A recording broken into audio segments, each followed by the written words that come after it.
Good evening. Can you all hear me all right? All right, here we go. My name is Omar King, and I also sit on the board called to Peace. It's a great honor and a privilege, and my wife and I attend the Summit Church. And I'm just a man who cares deeply about this subject and the many women who have been impacted by domestic violence. Give me 1 second here. I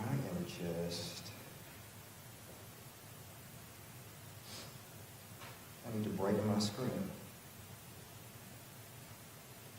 so I can see. There we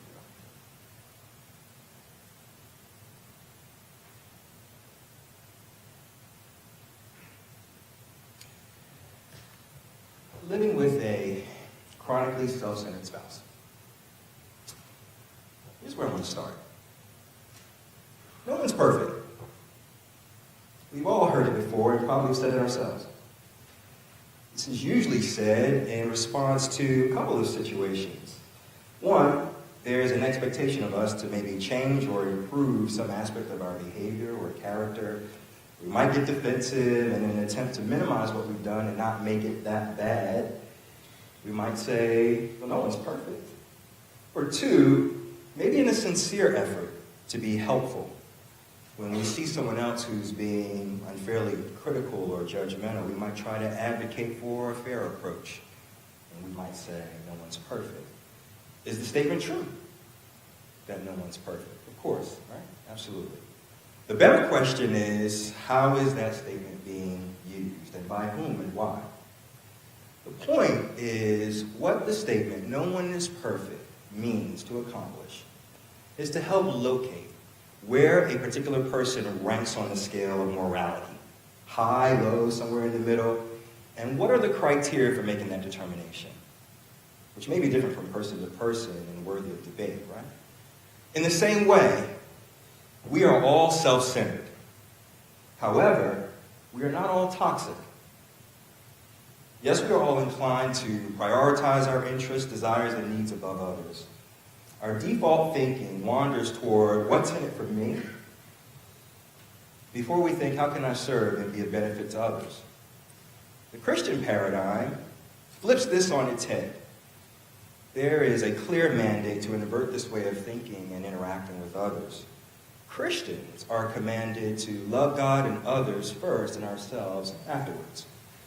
That example, as we know, was set by God in the person of Jesus Christ, who loved us and first and evidenced that love through his sacrificial death on the cross in order to reconcile the whole world to himself and for us to enjoy eternal life. That's the gospel.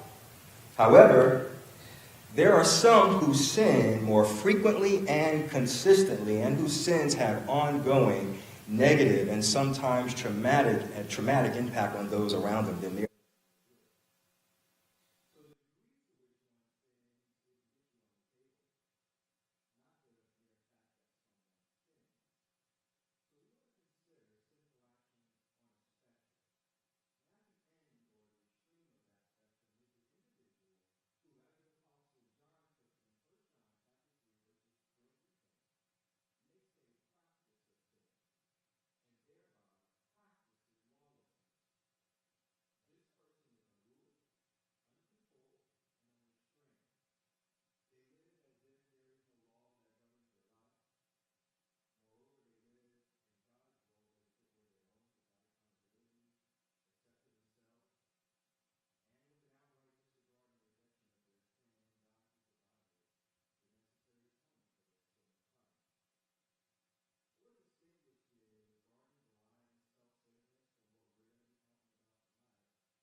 worship.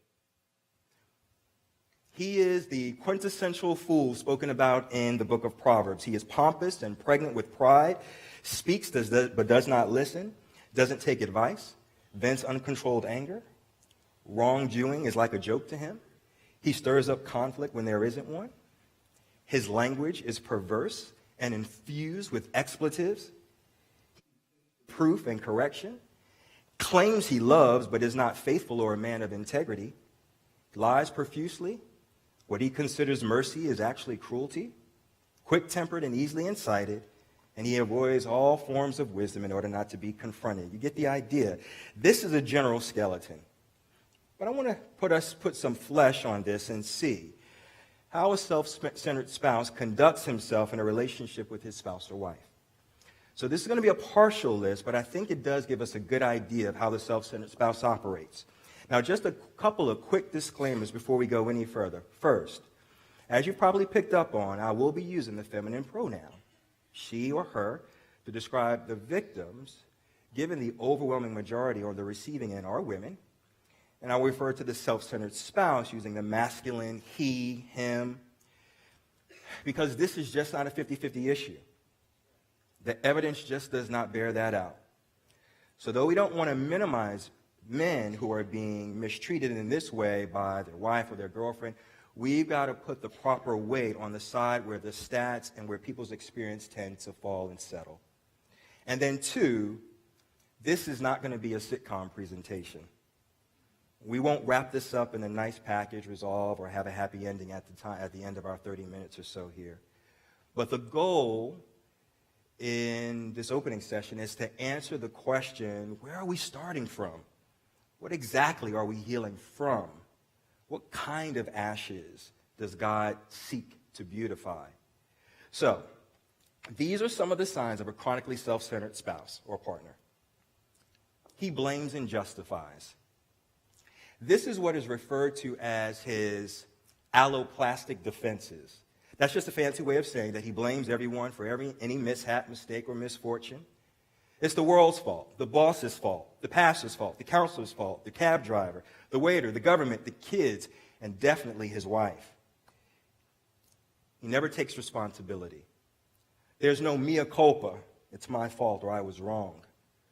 These phrases just don't exist in his vocabulary.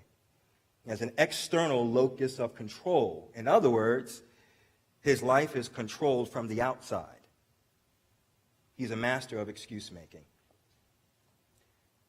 He is hypersensitive and hypervigilant. Everything is about him. And innocent comments are exaggerated and he takes very personally.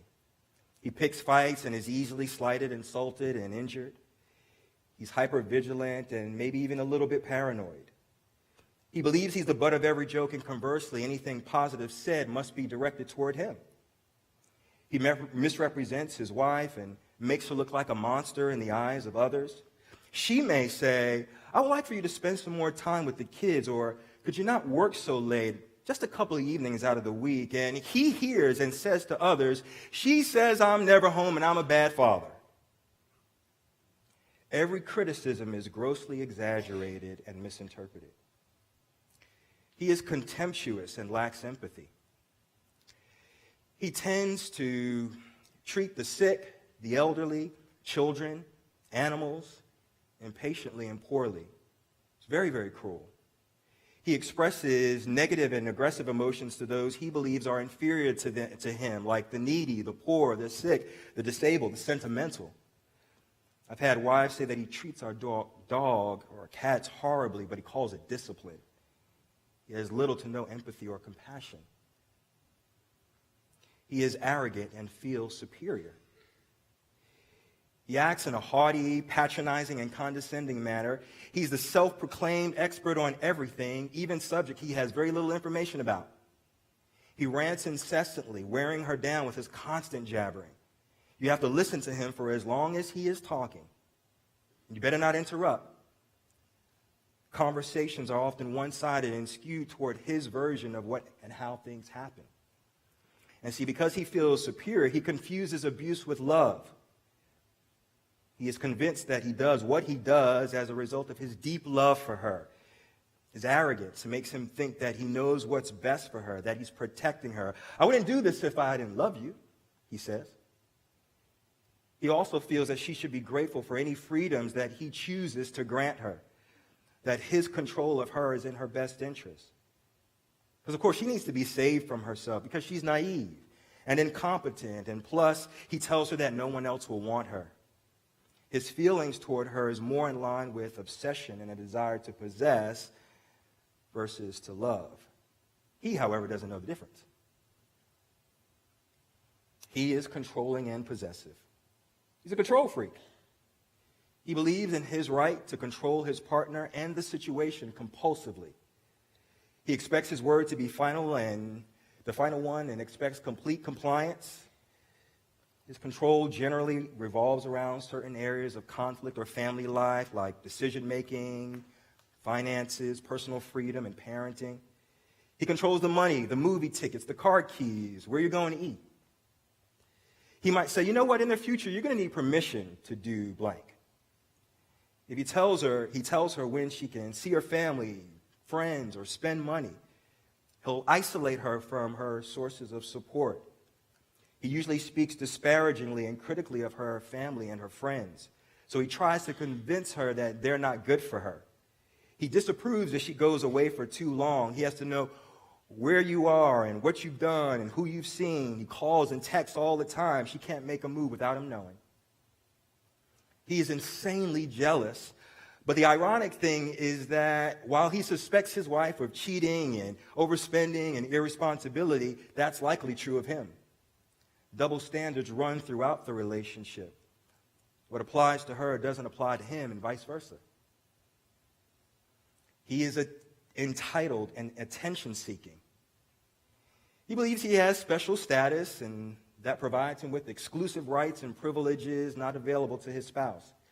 He has an inflated sense of self, and he feels he's owed preferential treatment, and so she exists to keep him happy.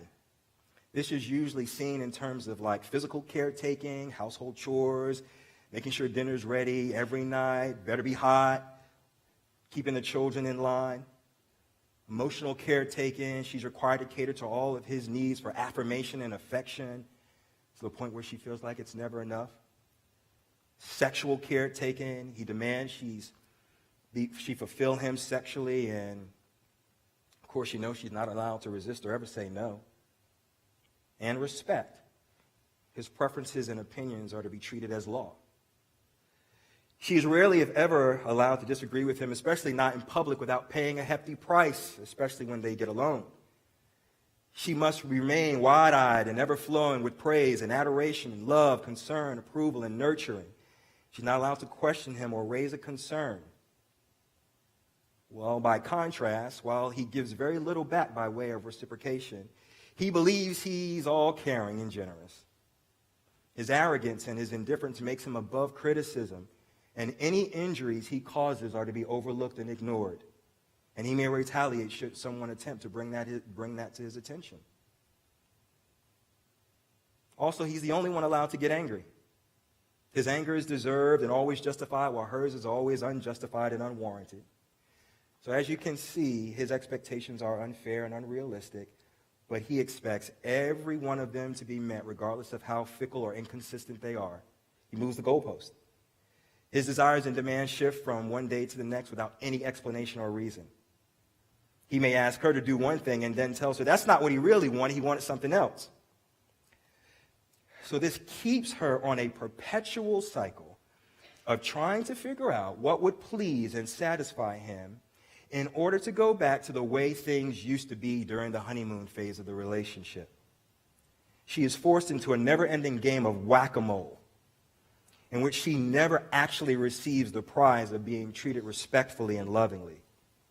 And sometimes she actually makes the unfortunate mistake of believing that she can fix the problem when the problem is actually his own, that he is actually locked in a cage with a key on the inside. He has difficulty being happy for her.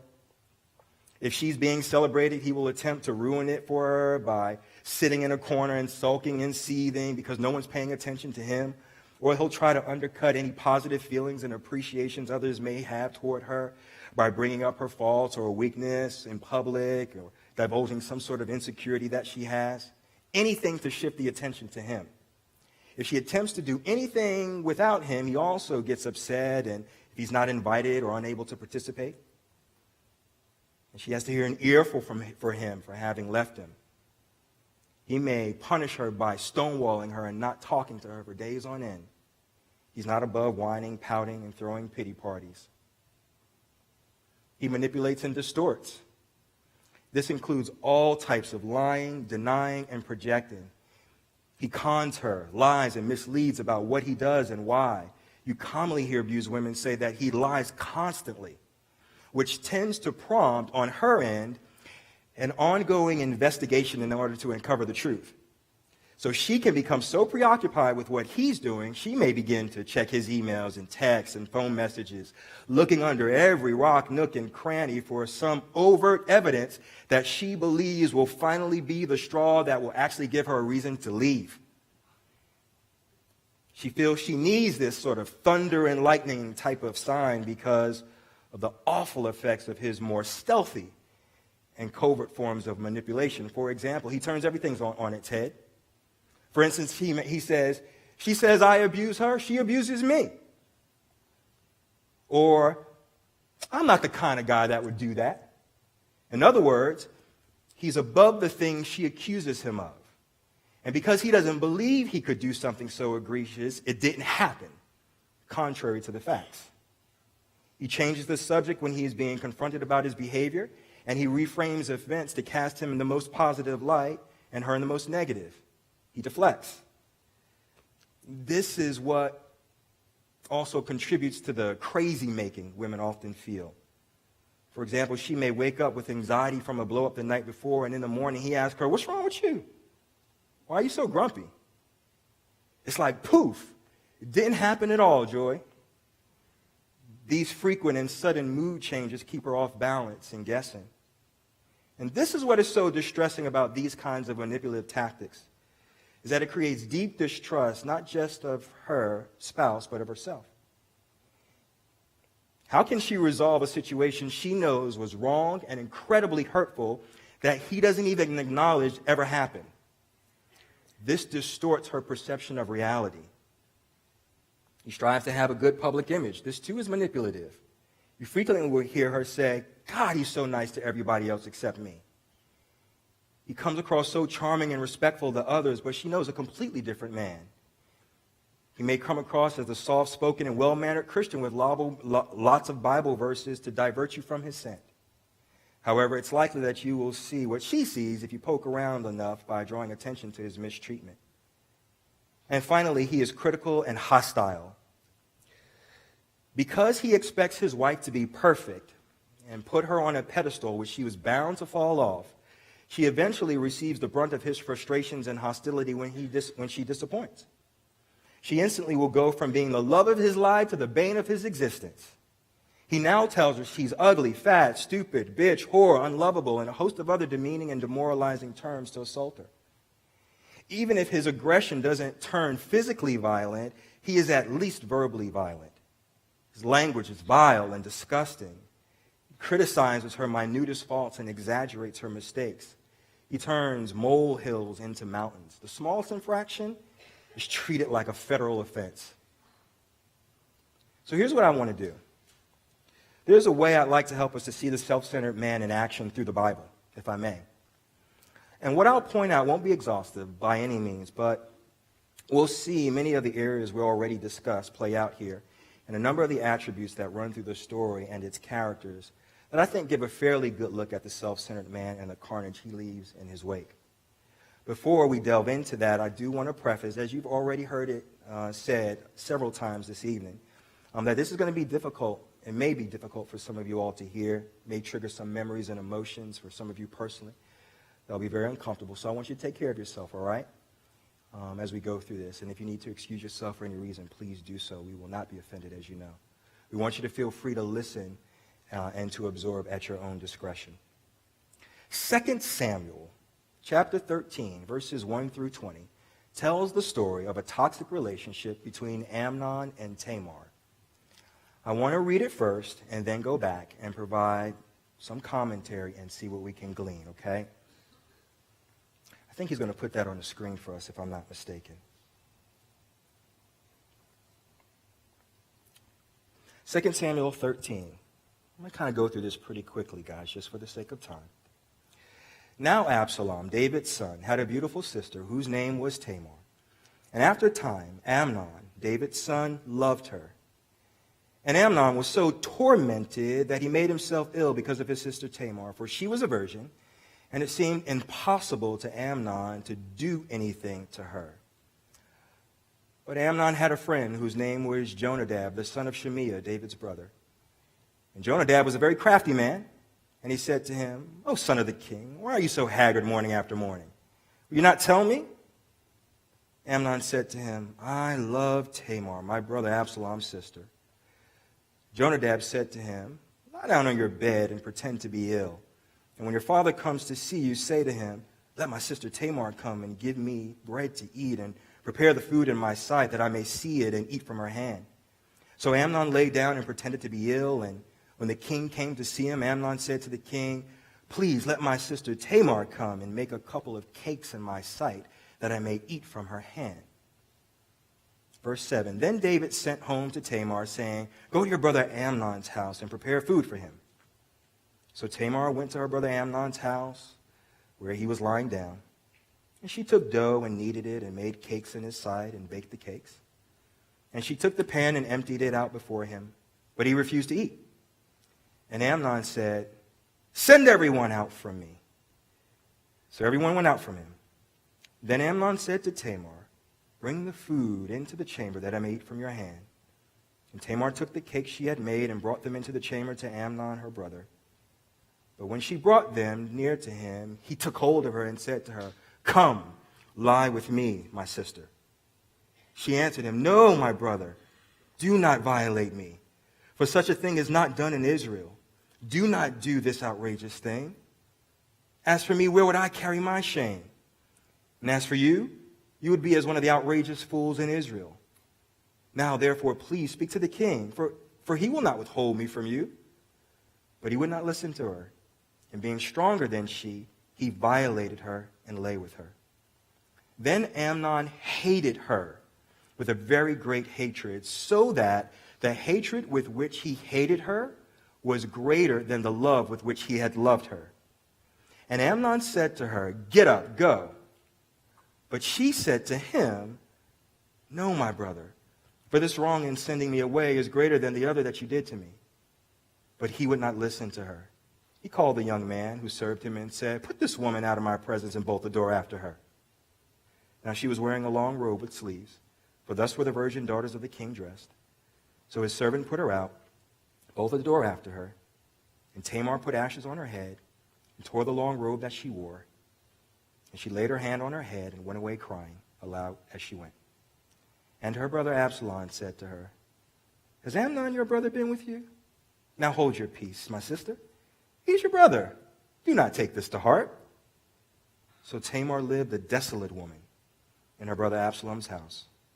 When King David heard of all these things, he was very angry. But he would not punish his son Amnon, because he loved him since he was his firstborn. But Absalom spoke to Amnon neither good nor bad, for Absalom hated Amnon because he had violated his sister Tamar. Did that actually come up? Oh, okay. It's like it went away. Okay, most of it. Okay. So let me share some quick insights. Yep. Right off the bat, we meet the key characters, main and supporting. And like any good story, it starts out telling us that after a time, Amnon, David's son, loved Tamar. Sounds romantic, doesn't it?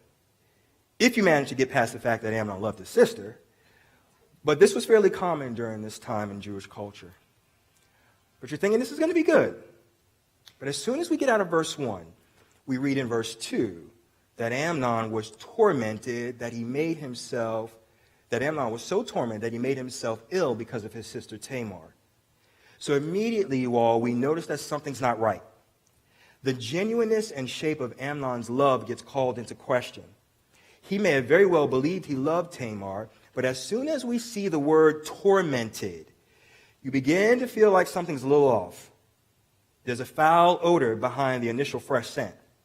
You begin to get this whiff of obsession. This is red flag number 1. We're further told the reason Amnon made himself so sick was because Tamar was a virgin and he couldn't do anything to her. Now we're getting more evidence that what we originally thought was a healthy love was actually a polluted kind of affection masquerading as genuine love. Amnon didn't want to share a life with Tamar. He wanted to possess her. He wanted to do something to her. Do being the operative word. Tamar was an object and a tool to be used, not a woman to be valued and loved. And if I may, let me make just a quick aside. If you're a woman and currently dating a man or considering dating someone, be aware of how strong he comes across. Does he tell you that he loves you on the first date? Is he effusive with compliments, praise, and incredibly intense in his emotions and communication about his feelings for you, almost in a never-before-seen storm of emotions? Does he want to marry you or lock you down and ask you to be exclusive immediately? Does he tell you he can't stop thinking about you? You're always on his mind. He can't wait to see you again when it's only been 24 hours since your last outing. Does he actually say, I'm sick with love, or you drive me crazy, or I can't imagine being without you, he says in a few short weeks? You get the idea. Don't mistake intensity for healthy. As much as it may be flattering to hear these wooings and to be showered with compliments, don't be impressed. He may be very compelling, and you may want to believe him, but please do not. That is not how a healthy relationship blossoms into healthy love. It's a smokescreen. He likely doesn't want to be with you, but to own you and to have you, like Amnon. Plus, we're going to see how Amnon's feelings turn on a dime and with just as much force in the opposite direction in just a moment. Then there's Amnon's entourage. Amnon had a friend, Jonadab. Some friend, right? Says he was a crafty man. Jonadab schemed with Amnon to deceive Tamar. He was the game maker. He set the whole thing up. Birds of a feather, right? Or more accurately, wolves do tend to hunt in packs. He helped Amnon prey on Tamar. While Jonadab may not have known Amnon would go so far as to rape her, regardless, he was complicit in actively deceiving and lying. This leads us to our next point, that self-centered and abusive men recruit others to do their dirty work. Family and friends are often co-opted to perpetuate abuse, often but not always unsuspectingly. This is what is called abuse by proxy, or the flying monkey technique, which is just a reference to the film The Wizard of Oz, if you've seen it, and how the wicked witch of the West would send her winged monkeys to do her diabolical bidding. Jonadab, in this case, was a willing co-conspirator. However, David and Absalom were also guilty, but in a different way. David had no knowledge of Amnon's true intention. He himself was fooled by his son's fake illness. However, we learn something interesting about that father and son relationship, that David favored Amnon. It says David did not punish Amnon for what he did because he loved him since he was his firstborn. Many, but not all, self-centered spouses grow up with a silver spoon in their mouths, never being told no, stop, and rarely experiencing any sort of consequences for their misconduct. He can do no wrong in mommy and daddy's eyes.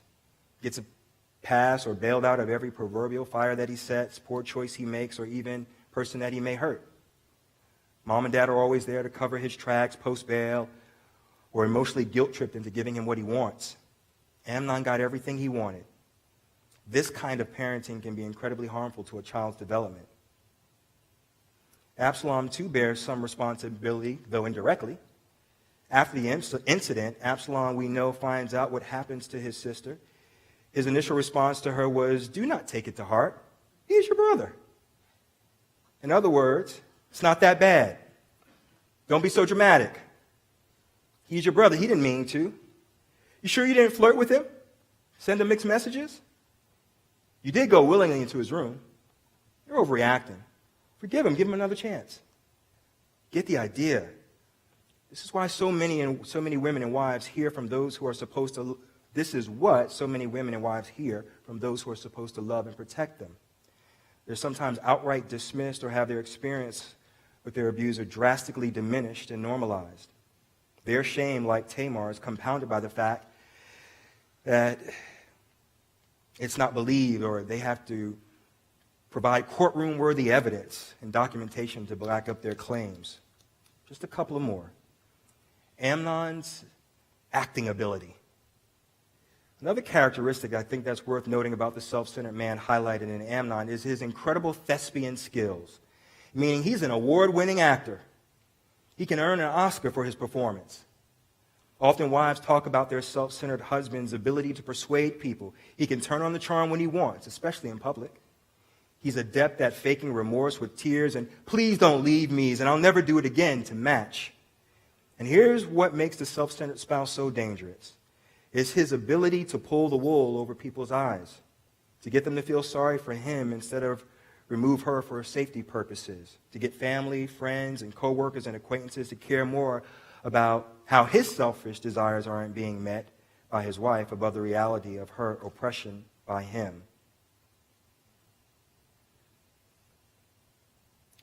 And for the sake of time,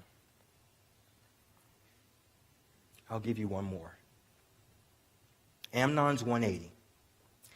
Just in case we thought it couldn't get any worse, of course we know he violates her. There's verse 15. Then Amnon hated her with a very great hatred, so that the hatred with which he hated her was greater than the love with which he had loved her. This is unbelievable. If it weren't for all this explanation that we've been doing, trying to understand the self-centered mentality, and this would somehow make this a little bit more sense, wouldn't you naturally ask yourself, how did we get here? How can this be? How did this happen? It's a total 180 from where this story began. How could Amnon have fallen so far? Well, unfortunately, this is quite common. It is common to see this abrupt and extreme change. It is what's called the devaluation phenomenon. Remember I said earlier, don't be impressed by a future potential dating and romantic partner's grand claims about your beauty, intelligence, how sweet and kind you are, how you make him feel like he's on top of the world, and how he can do anything as long as you're in his life. Because almost in the same breath, his compliments will turn to criticisms, his praise to put-downs, his smiles to snarls, his caring to cutting, his niceness to name-calling, his sweetness to swearing, his love to hate. Usually, this about-face occurs right when the man gets what he wants. Whether that's sex, exclusivity, engagement, marriage, or a move-in. Anything that indicates some increased level of commitment or intimacy. Wow, that's a lot, right? And there were 3 more that you probably saw in your handout that we didn't get to. That's okay. As we land the plane, my goal was simply to try and paint a picture of where we're starting from and who and what we're looking at. I also wanted those of you who could really resonate with what you've heard to know that you're not alone in your experience. We here at Call to Peace can't help until we address the problem in a way that hopefully captures many of your experiences accurately. We want you to feel like that you're in the right place to get the help and the support that you need. So throughout the conference, of course, we'll answer questions like, now what? Where do we go from here? And I'm looking forward to seeing how God redeems your pain and your trouble and gives you the beauty for ashes that he desires. Thank you all for being here. Thanks for allowing me to share. Appreciate you listening.